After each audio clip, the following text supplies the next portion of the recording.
የፊልማችን ታሪክ የሚጀምረው በ1944 በሁለተኛው የዓለም ጦርነት ወቅት ሲሆን በፓሲፊክ ውቅያኖስ መሃል ላይ አሊሰን የተባለ አሜሪካዊ ወታደርን ያሳየናል። የእሱ ቡድን በጃፓን ወታደሮች ጥቃት ደርሶባቸው፣ ነገር ግን አሊሰን እንደምንም አምልጦ የጎማ መወጣጫ ውስጥ ይገባል። ለብዙ ቀናትም ብቻውን በባህር ውስጥ ሲንሳፈፍ ቆይቶ አንድ ቀን ከርቀት ላይ አንዲት ደሴት ያያል። በፍጥነትም ወደዛች ደሴት ለመሄድ ይነሳል። ወደ ባህሩም ዳርቻም ይደርሳል። መንሳፈፋውን ወደ ጎን ጎትቶ እርዳታ ለማግኘት ዙሪያውን መመልከት ይጀምራል። ግን በስፍራው የሚያየው ሁሉ ዛፎችና ድንጋዮች ብቻ ናቸው። ከዚያም አንዲት ቤተክርስቲያንን ያስተውላል። ሄዶም ወደ ውስጥ ሲገባ አንጄላ የምትባል የካቶሊክ መነኩሴ ስትወጣ ያያል። አንጄላ ስታየው ትፈራለች። አሊሰን ግን አትፍሪ፣ እኔ አሜሪካዊ ወታደር ነኝ፣ ብቸኛ ሆኜ የሰው እርዳታ ፈልጌ ነው ይላታል። ቀጥሎም በደሴቲቱ ላይ ስንት ሰዎች እንደሚኖሩ ይጠይቃታል። እሷም በደሴቲቱ ላይ ከእኔ በቀር ማንም የለም ብላ ትመልስለታለች። አሊሰንም ይሄንን ለማመን ይከብደዋል። አንጄላም ወደ መጠለያዋ ወሰደችውና ምግብ ትሰጠዋለች። አሊሰንም እንዴት እዚህ ደሴት ላይ ብቻዋን እንደቀረች ይጠይቃታል። አንጄላም ወደ ደሴቱ የመጣችው ሌሎች አረጋውያንና ቀሳውስትን ለመርዳት ሲሆን እነሱም እዚህ እንደደረሱ ደሴቲቱ በጃፓን ወታደሮች ቁጥጥር ስር ስለነበር በጃፓን ወታደሮች አንድ ባንድ ተወስደው ሲገደሉና ሌሎችም ታሞ ሲያልቁ እርሷ ግን በተአምር እንደተረፈችና እኔም ከነርሱ ጋር የሞትኩ ስለመሰላቸው ማንም መጥቶ ሊያየኝ አልቻለም አለችውና የእርሱን አጋጣሚ ትጠይቀዋለች። እርሱም የወታደሮች የባህር መርከበኛ ወታደር እንደሆነና ሁሉም ወታደሮች በጃፓን ወታደሮች አልቀው እርሱም እንደሷ ብቻውን እንደቀረ ነግሯት እርሱ ስለደከመው ተኝቶ ከእንቅልፉ ሲነቃ አንጄላ ነገሮች ከአሊሰን ጋር ጥሩ እንዲሆኑላት ሻማ አብርታ ለፈጣሪዋ እየጸለየች ሲሆን ጨርሳም ከዛም ምግብ ለመፈለግ ሁለቱ አንድ ላይ የወጡ ሲሆን አሊሰን ኮኮናት ለመምረጥ ዛፍ ላይ ይወጣል እና ፍሬ እየቀጠፈ ለአንጄላ ይሰጣታል። ይሁን እንጂ አሁንም ተጨማሪ ፕሮቲን ያስፈልገውና በውቅያኖስ ውስጥ አሳ ለመሄድ ሲል አንጄላም ትከተለውና አብሮ አንድ ላይ ሄዳሉ። እውነትም አንድ ላይ ሲሆኑ ህይወት ቀሏቸዋል። እናም ገመድና እንጨት ወደ ዘንቢል ውስጥ አድርገው እዛ ሲደርሱም አሳ መያዙ ቀላል አልሆነላቸውም። ለመያዝ ሲፍጨረጨር አሊሰን በውሃ ውስጥ ይወድቃል። እንደምንም ይነሳና በአንጄላ እርዳታ ይዘው ይመለሳሉ። አሊሰን አሳውን አብስሎ ይበላል። እኛም ከጠገበን በኋላ አሊሰን በዚህ ደሴት ላይ ማንም መጥቶ ባያድነንም የሚያስፈልገንን ሁሉ አለን፣ ስለዚህ ፈታ ብለን መኖር እንችላለን ይላታል። ኑሮ የተመቸው ይመስላል። አንጄላም ከዚህ ብትመለስ ወደ ማን ነው የምትመለሰው ቤት ትለዋለች። አሊሰንም ወላጅ አልባ እንደሆነና እስከ 14 ዓመቱ ቤት በህፃናት ማሳደጊያ ቆይቶ ትምህርቱን እንደጨረሰም አገሩን ለማገልገል ወደ ውትድርና እንደተቀላቀለ ይነግራታል። አንጄላም እርሷም ወላጅ አልባ መሆኗን ትነግረዋለች። ወላጅ አልባ መሆናቸውም ሁለቱን አንድ ያደርጋቸዋል። ቀጥላም በአምላኳ ላይ ጥልቅ ፍቅር ስላላት ሞኖክሴ የሆነችው በዛም ጃፓን ተዋጊ አይሮፕላን በሰማይ ላይ ያያሉ። በጣም ተደናግጠው አሊሰንና አንጄላም በፍጥነት ወደ አንዲት ዋሻ ውስጥ ገብተው ይደበቃሉ።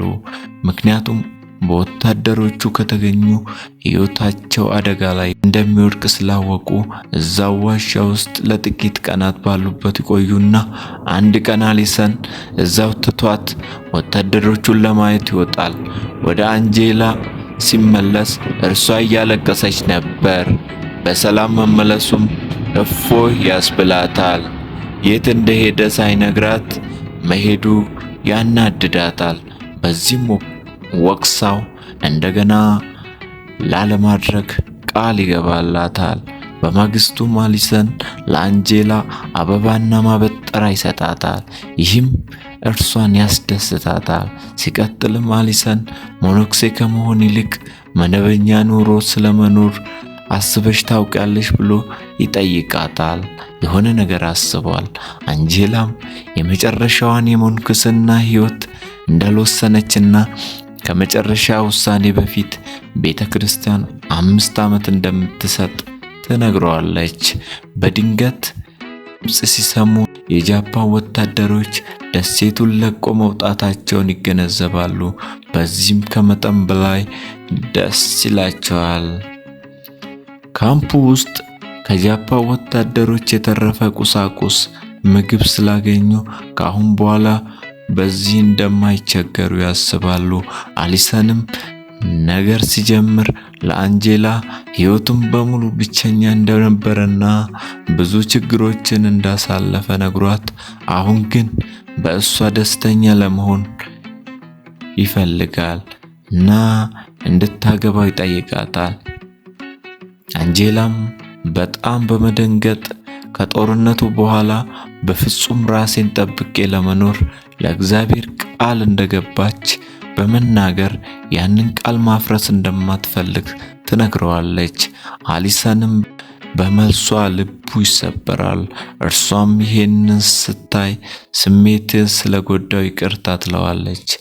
በዛው ምሽት አሊሰን እየበላ ሳለ አንድ ጠርሙስ የጃፓን አረቄ ያገኘና ከመጠን በላይ ይጠጣል። ሰክሮም በአንጄላ ላይ ስሜቱን ለማብረድ ይነሳል። ይህ ሁኔታቸውም አዳምና ሔዋን በረሃ ላይ የተገናኙ ያስመስላል። ነገር ግን አንጄላ እንደምንም ማምለጥ ስላለባት አንጄላ በዝናብ ውስጥ ወደ ጫካ ሮጣ በመግባት እዛው በብርድ ውስጥ ትተኛለች። አሊሰን በጣም ቢፈልጋትም ሊያገኛት አልቻለም። በማግስቱም ጠዋት ራሷን ስታ ያገኛታል። ወስዶም ይዟት ወደ ካምፑ ሲመልሳት በዚህን ጊዜ የጃፓን ወታደሮች መመለሳቸውን ያያል። መልሶም ወደ ዋሻው ይወስዳታል። አንጄላም ብርዱ በጣም ስለመታት ሁኔታዋ እየተባባሰ ይሄዳል። አሊሰን እንደገና ሕይወቱን አደጋ ላይ ጥሎ ብርድ ልብስና መድኃኒት ለመስረቅ ወደ ጃፓን ካምፕ ሾልኮ ይገባል። አንድ ወታደር ሲያየው አሊሰን ራሱን ለመከላከል ሲል ይገድለውና አካሉን ለመደበቅ ይገደዳል። ወደ ዋሻው ተመልሶ የአንጄላን እርጥብ ልብስ ቀይሮ መድኃኒቱን ይሰጣታል። እርሱም በዚች ቀን ለመጀመሪያ ጊዜ ጸሎት ይጸልያል። በማግስቱ ጠዋት አንጄላ ወደ ቀልቧ ስትመለስ በመደንገጥ ማን ልብሷን እንደቀየረ ትጠይቀዋለች። እርሱም ከኔ ውጪ ማን አለ ብሎ እርሱ እንደቀየረላት ይነግራታል። ግን ምንም እንዳልተፈጠረም አስረግጦ ይነግራታል። የእርሷን ሁኔታ ሲመለከት በጣም አሳዝናው ባለፈው ምሽት ለተናገረው ቃል እና ላደረገው ድርጊት ይቅርታ ይጠይቃታል። አንጄላም ይቅር ትለዋለች። አሁን ደግሞ በድንገት ውጪ የቦምብ ድብደባ ይሰማሉ። አሊሰን ጃፓን የገደለውን ወታደር አስክሬን አግኝተው እንደሆነ ብሎ ይጠረጥራል። በደሴቲቱ ላይ እንደገና በቦምብ እየወረወሩ ይገኛሉ። አሊሰንም የጃፓን ወታደርን እንደገደለ ይነግራታል እና እሷም በጣም አዝና ይቅርታ ከፈጣሪ ለማግኘት ትጸልያለች።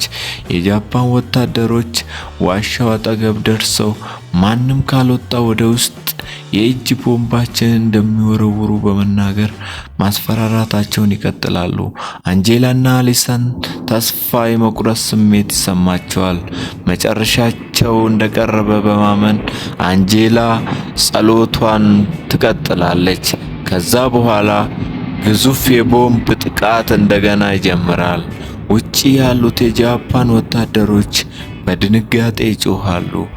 አሊሰን የአሜሪካ ባህር ኃይል በደሴቲቱ ላይ ቦምብ ማፈንዳት እንደጀመረ ይገነዘባል። የአሜሪካ አውሮፕላኖች የጃፓን ቦታዎች ላይ ጥቃት ሲሰነዝሩ ለማየት ወደ ውጭ ይሮጣሉ። በጣም ደስተኞች ናቸው። ነገር ግን ጃፓኖች በደሴቲቱ ላይ 4 ትላልቅ ቦምቦች ደብቀው ስለነበር አሊሰን የባህር ኃይሉ ለማረፍ ቀላል እንደማይሆንለት በማወቅ እግዚአብሔር የአሜሪካ ወታደሮችን እንዲረዳ ለአንጄላ ጸሎት እንድታደርግላቸው ይነግራታል። አንጄላም እንደሚረዳቸው በሙሉ ልቤ ተማመናለሁ ብላው እንደጨረሰች አሊሰን በጦር ሜዳ ውስጥ ሮጦ የተደበቁትን ቦምቦች አንድ በአንድ ያከሽፋቸዋል። አሊሰን ምንም እንኳን ለራሱ ቢጎዳም የብዙ አሜሪካውያንን ሕይወት ያድናል። የባህር ኃይሉ የቦምብ ጥቃቱን አቁሞ በደሴቲቱ ላይ በሰላም ያርፋል። አንጄላም ወጥታ የአሊሰንን ቁስል ታስታመማለች። አሊሰን ግን በጣም ተጎድቶ ስለነበር አንጄላን አሁን ልንሰናበት ነው፣ ዳግመኛ ልንገናኝ እንችላለን ብሏት የመጨረሻ ትንፋሹን ይተነፍሳል። ወታደሮቹ ይዘውት ሊሄዱ ነበርና አንጄላም በሐዘን ሕይወቴን በሙሉ ካንተ ጋር ባላሳልፍም ሁልጊዜ በልቤ ውስጥ ትኖራለህ ብላ ከጨረሰች በኋላ የባህር ኃይል ወታደሮችም ባንዲራቸውን ከፍ ያደርጋሉ። አንዱ ካፒቴን አሊሰንን በሕይወት ሲያዩ ይደነግጣል። የሞተ መስላቸው ስለነበር አሁን አሊሰን በቃሬዛ ላይ ተቀምጧልና አንጄላ ከኋላው ትሄዳለች። አሊሰን አንጄላን እንድትወደው ወይም እምነቷን እንድትተው አስገድዷት አያውቅም እና አንጄላ ሁል ጊዜ ታከብረዋለች።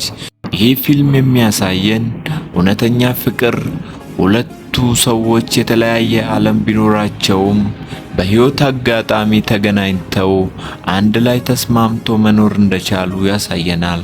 ሁልጊዜም መኖር ከምትፈልገውና መኖር የምትፈልገውን ቦታ አትኖርም። አንተም ተዘጋጅ። ፊልሙ ከተመቾት እባክዎትን ላይክ፣ ሼር እና ሰብስክራይብ ያድርጉ። እንዲሻሻል የምትፈልጉትን በአስተያየት ማስቀመጫ ሳጥን አስቀምጡ። በሚቀጥለው ቪዲዮ እስከምንገናኝ መልካም ጊዜ